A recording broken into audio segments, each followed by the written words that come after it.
So the 2013 charts of Google's most popular searches in Australia are just in, with the top Google search at #1 being "What is twerking?", shortly followed by "Who is God?".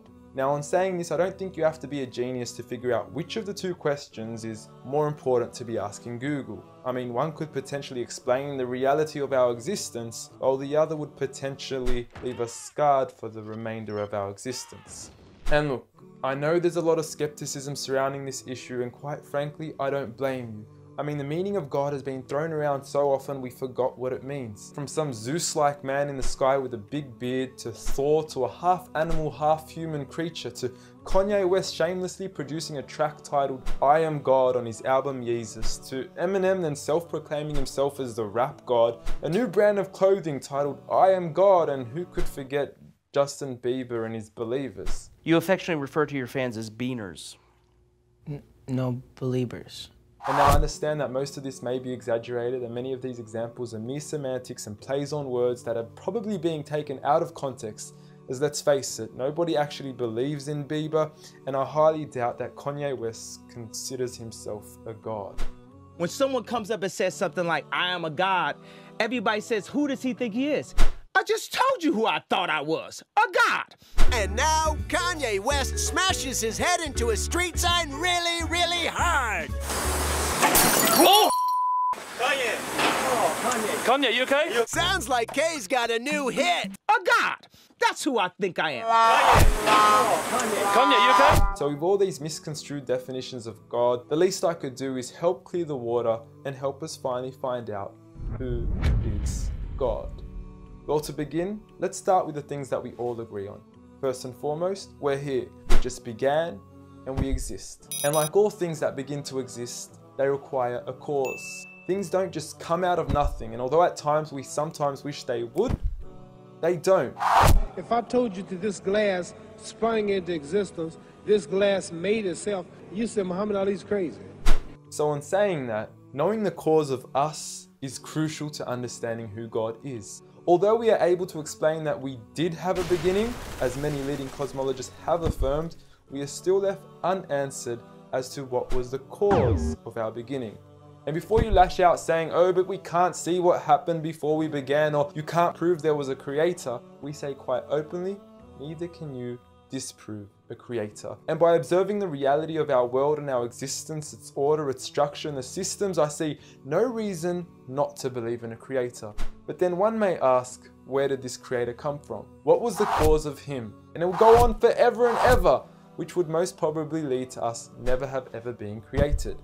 So for God to exist, he must exist without a beginning, therefore not requiring a cause, making him eternal. He should also be transcendent from his creation and not bound by any of the realms he had created, whether it is time, space, or matter. For instance, when Steve Jobs makes an iPhone, he doesn't become the iPhone, he is separate. And of course, we could also argue that he is one. This makes the most sense, and it would also avoid any potential conflict between two disputing all-powerful gods with conflicting interests. But we still don't know which God is he.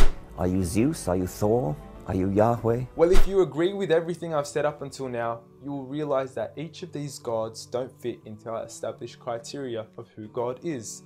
They are all created beings, they are not eternal, they have not created anything, they are dependent, and they require sleep, rest, oxygen, and food. So who is the one and only true God? I present to you a God who is one and only, eternal, exists without a beginning, who was uncreated, requiring no cause for himself, yet being the absolute cause and creator of everything else, Allah. A simple definition of God that is logical and rational. There is nothing like him, no man, no creature, nothing imaginable. He is the one who is perfect, although I don't like using the word perfect because our understanding of perfection would never encompass his true essence. He is in control of everything, whereby nothing can harm us unless he wills it. He is the all-knowing, the all-hearing, and unlike our friend Kanye, he is the all-seeing.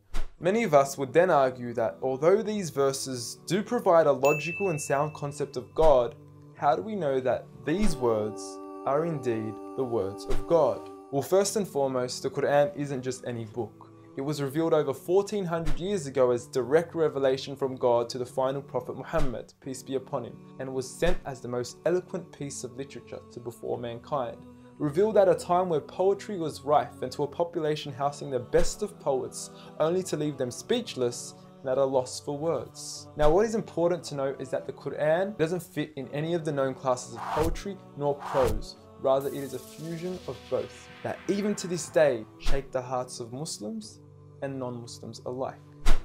It's almost trance-like. I mean, you can hear it's very euphonic.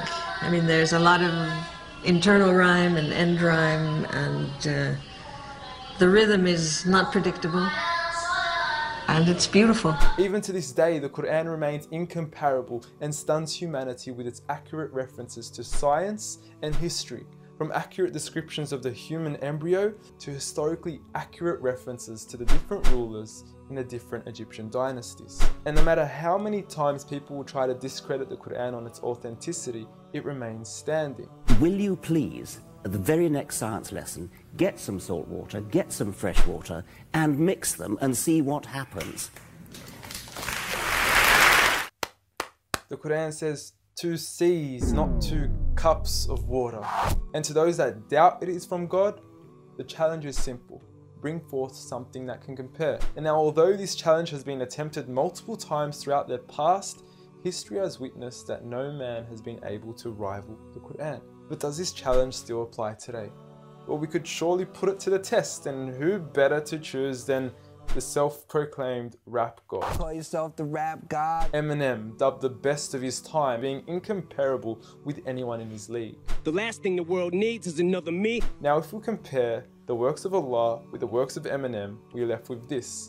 Slickety gibbity hippity hip hop, rappity rap, packing a mac in the back of the act, pack back rap yak yakety yak yak at the exact same time I attempt his lyrical acrobat stunts. Look, content-wise, I don't know. However, we can't deny that lyrically he is impressive. He has rhythm, rhyme, style, alliteration, and assonance. A short video online even indicates that in one of his songs he almost made every second to third word rhyme. But how does he compare with the Quran's smallest chapter of 3 verses, Surah Al-Kawthar? Now, in just 10 words, Allah is able to use over 30 linguistic and rhetorical devices, including emphasis, multiple meaning, grammatical shift, word order and arrangement, ellipsis, conceptual relatedness, intensification, choice of words, repetition, intimacy, exaggeration, and prophecy, along with many, many more. What's also important to note is that the linguistic devices in the Quran aren't just thrown about randomly. For instance, Allah would use palindromes strategically to describe the terms glorify your Lord and the orbiting of planets, as though both processes are occurring continuously, non-stop, one after the other. The shortest chapter in the Quran also contains a rhetorical device that no one can compete against nor replicate: prophecy. At the end of the first verse, Allah promises Muhammad, peace be upon him, that he would be given abundant good at a time when he was at one of the lowest points of his life, with a small amount of followers and low social status. He had even just lost his son, and his enemies were taunting him with cut-off lineage and progeny, yet Allah was promising him abundant good at this time. Such was the prophecy of the Quran, and we certainly indeed see its fulfillment today, with the Quran being the most recited, memorized and practiced book across the entire world, with over 1.6 billion followers today from all walks of life.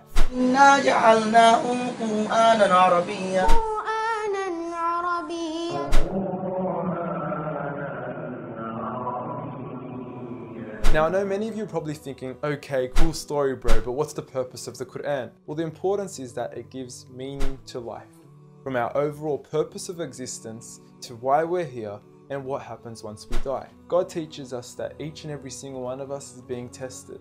We weren't created for mere play, we were created with a purpose, and that is to be obedient to God and His rules. Those who believe, there is reward, and those that don't and are arrogant, there is a punishment. And look, I apologize for trying to squeeze all this into one small video, but I've given you everything you need to know who God is and why we are here. So read.